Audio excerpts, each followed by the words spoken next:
Hi everybody, and welcome to Discipleship Debrief for today. I'm glad you could join us, and we are talking about in our final season and final last episodes of this study. We are talking about what it really means to be a disciple. And last week we talked about how the disciples at that time would follow their rabbi and follow so closely that the dust from the rabbi's feet would get on them. That's how close they would follow them and model everything they did and live with them itinerantly and follow them around. And so we're going to kind of continue that.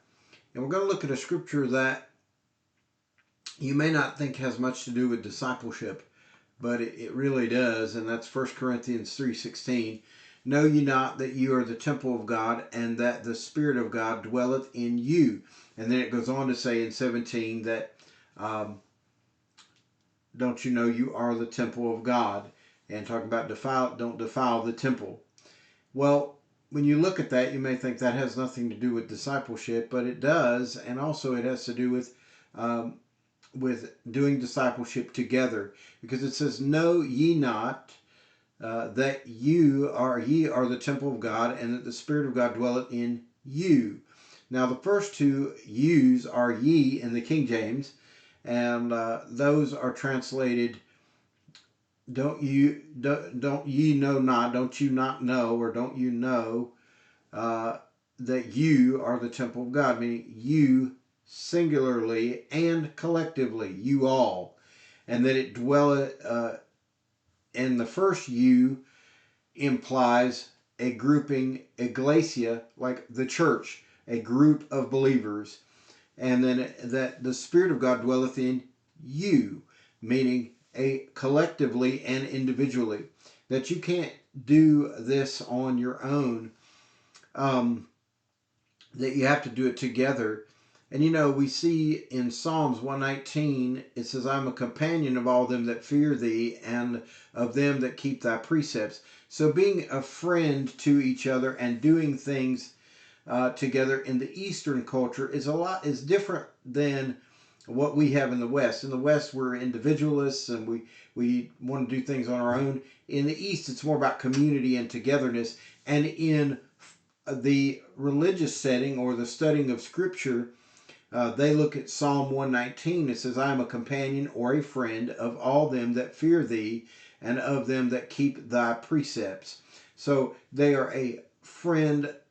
That term friend means not just a friend like we would think of as a friend. This is my Facebook friend. This is my friend I know from work. This is a friend of mine that I just casually know.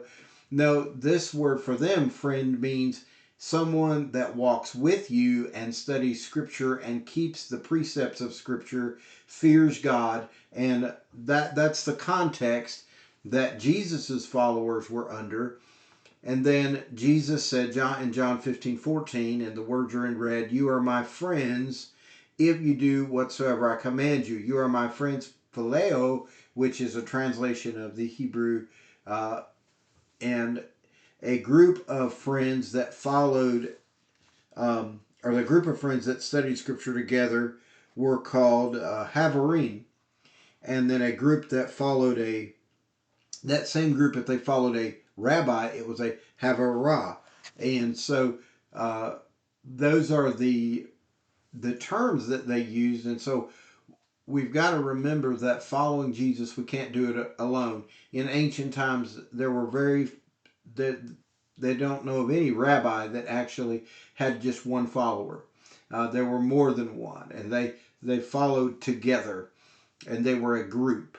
So discipleship is not only done singularly, and in our culture we want to do that. Everybody's an individual, but it's done collectively in a group. That's why we must be with like-minded people that love God, that want to follow God, that want to study Scripture, whether it be in a church community, small group community, whatever it may be, that we walk together as we follow the Master. So until next time, remember, you're the temple of God. God, love each other, and remember that collectively, if we love Jesus and we are his disciple, we're all in this together, and we must help one another. So God bless you. And remember, let's walk together following the Master.